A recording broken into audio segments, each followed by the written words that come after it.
Here are some belated thoughts on the England team, which Steve Borthwick announced on a Tuesday. That was a bit of a curveball. That wasn't a very Steve Borthwick thing to do. That caught me by surprise. Everyone's at it now. Rassie Erasmus has been naming his team on a Tuesday for ages. Scott Robertson did it last week, and now Steve Borthwick. Anyway, as you can see, I'm at the airport. I'm about to head home from Kalamata, an airport in Greece that I've been flying into my whole life, and I've had another amazing trip here in the Peloponnese in Greece. But here we go. Thoughts on the England team. Your thoughts in the comments down below. Give the video a thumbs up and hit subscribe as well. I mean, to be honest, apart from the surprise of naming it early, I could have probably done this video for the most part before the team was announced, because we kind of knew what the team was going to be, and Steve Borthwick's done more Steve Borthwick things in a fairly settled, consistent and unsurprising selection, with a few exceptions. First of all, let's just talk about the number of vice-captains. How many vice-captains does it take to run an international rugby team? 4, apparently. I mean, I feel like this is almost the kind of thing, and England aren't alone in doing this, I feel like this is almost the kind of thing that Steve Borthwick should just, maybe I'm being stupid here, tell me if you disagree, he could just say to all of those players, you're like my vice-captain, you're one of my leadership group. You don't need to write it down on the team sheet. Am I just being a bit old school there? Thoughts down below, but that's kind of by the by. There are a few positions and the headlines that have had some interesting selections, and I suppose the talking points surround Twindaloo, the 2 Curries, both being in the matchday squad, and no Sam Underhill. A 6-2 split is another, and one of the forwards that has made the cut on the bench is Finn Baxter, who now looks like he's been selected on merit ahead of Joe Marler. And yes, I'll be doing a video about Joe Marler and his inflammatory comments as he went out on Twitter with a blaze of glory, or X or whatever it's called. He's deleted his account after talking about the hacker. I will have a video on that coming very soon, so hit subscribe on the channel for that. But yeah, we now have England, a giant baby, as a bona fide England international. He was picked against New Zealand in the summer, back in July, because there were injuries. But now, even when Joe Marler's available, Finn Baxter is still in. I've just realised I've picked, bearing in mind, this is like the most beautiful part of the world, one of my favourite places on earth, the Peloponnese. I've picked like the least attractive backdrop. Well, there you go. There's a bin, a mop, and a broom, and a rusty old cupboard. Anyway, yeah, so those are the headlines, but very, very close, generally speaking, to the team which played against New Zealand back in July. Let me go through the team. I apologise for having no graphics. That's as a consequence of the fact that I am here in Greece and just doing this video before I get on a plane. So thank you for your understanding there. But the team is Ellis Genge and Jamie George. Excuse me, no surprises there. Will Stewart getting the nod at tight head prop. He's been really good in the Premiership. And I can tell you as an Englishman, I am just hoping, praying, wishing that England can have a tight head prop that can hold up a scrum at international level. Come on, Will Stewart. Do it. Let's do it. Second row. Right, I'm going to make a bold claim here. I think England could have, in Maro Itoje and George Martin, they could have potentially, and I'm talking about potential, the best lock pairing in world rugby. Yes, I know Eben Etzebeth and whoever he's paired with for South Africa are amazing. Maro Itoje is world class and he's back to being towards his very best. George Martin, I absolutely love this guy, and he's only what, 22, maybe 23. He's so hard and he just whacks everything. And yeah, I think if they're both playing at their best, George Martin and Maro Itoje could be the best lock pairing in world rugby. I'm just thinking of the others. Joe McCarthy and Tyg Byrne. Obviously Etzebeth and, say, Mostert. They're up there, they're contenders. So I'm very, very happy with the second row partnership. Back row, Ollie Chesham is out. So I predicted the other day that Chandler Cunningham South would get the nod at 6, and he has. Ben Earl's an obvious selection at number 8. The other contenders for the 6 jersey, well, it would have been Tom Curry, maybe being played slightly out of position. He has and can play there. I think one thing you've got to remember is the line out is so important in international rugby. Defences are so good and well organised.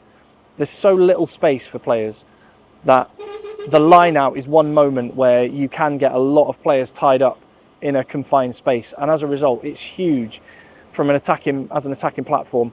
And I think that's That's why Ollie Chesham was England's 6. That's why Courtney Lawes used to be played a lot of 6. And that's why Chandler Cunningham South has been preferred to any other options at the moment. Tom Curry has been picked, however, in the 7 jersey, and no Sam Underhill. Now, first and foremost, Tom Curry seems to have got a little bit of criticism recently. He's been injured a lot. Some people saying he shouldn't have been in the England squad when he went to New Zealand in the summer. Some people saying he shouldn't be in the squad now because he hasn't played enough rugby. Others saying he's a waste of an EPS spot. I don't understand the kind of Tom Curry criticism. I cannot understand it. The guy is elite. He's one of England's very best players. And he's had horrific injuries. And I just want to take a moment just to congratulate Tom Curry on an amazing recovery.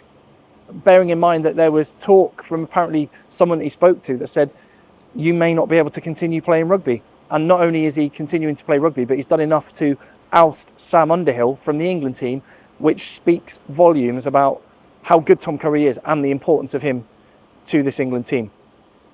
And his twin brother is on the bench. That is a surprise. That is one I did not see coming. What's the thinking there? I don't know. Again, I'm in Greece, so I'm not on the wires looking at exactly what's going on. Is Sam Underhill injured and I'm just not aware of it?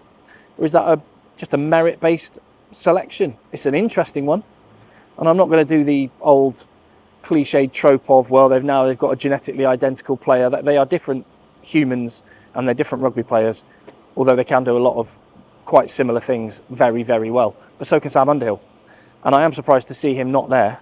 So let's see how Ben Curry goes. He strikes me as a guy that just needs an opportunity. And through injury, he's sort of been robbed of opportunities, and then other people have taken the spot. And maybe this will be his time. We'll see. But interesting to see about no Sam Underhill. 6-2 split as well. Ben Curry and Alex Dombrandt, 2 back row players on the bench. I wasn't expecting to see that either. But I think that comes down to the fact that Ollie Chesham isn't there. And I'll explain. Basically, Chandler Cunningham South is not an 80-minute international rugby player yet. That's not a criticism, it's just where he's at. Harlequins quite often don't start him.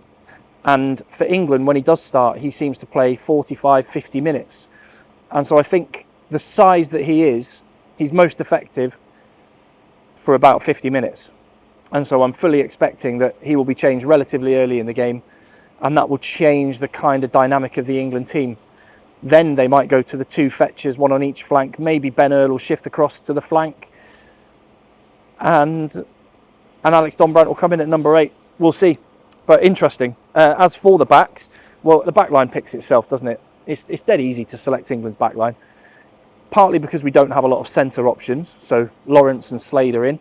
Even though Henry Slade has not played a lot of rugby. 1 game for Exeter Chiefs since a layoff.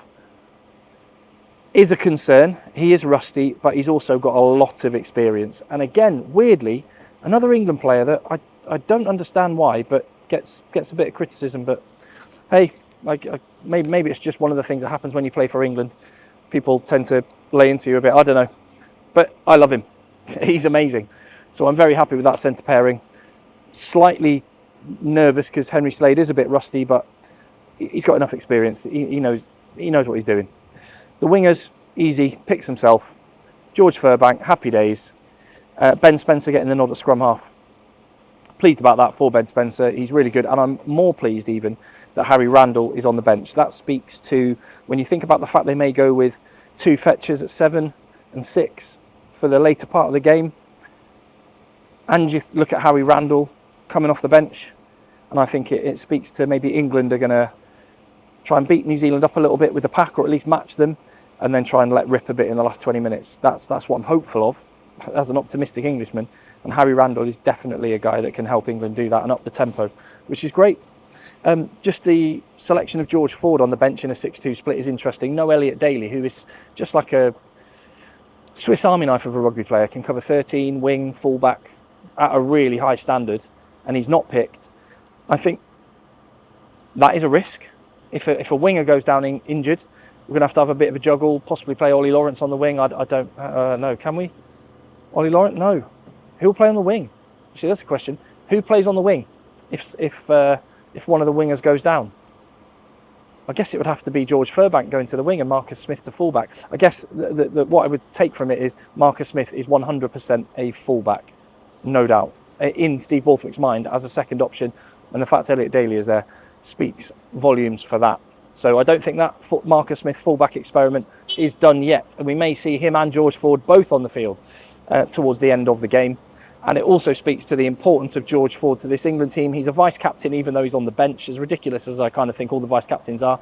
That speaks to his importance. I still don't think the era of George Ford being the first choice fly half for England is over. I could well see that happening.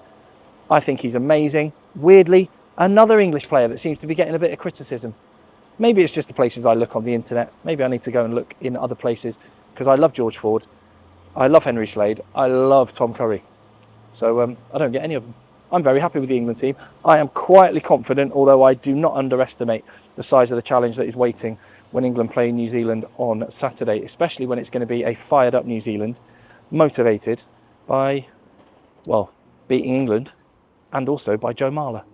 More on that in a video coming up soon. Leave your thoughts in the comments down below. Give the video a thumbs up, hit subscribe.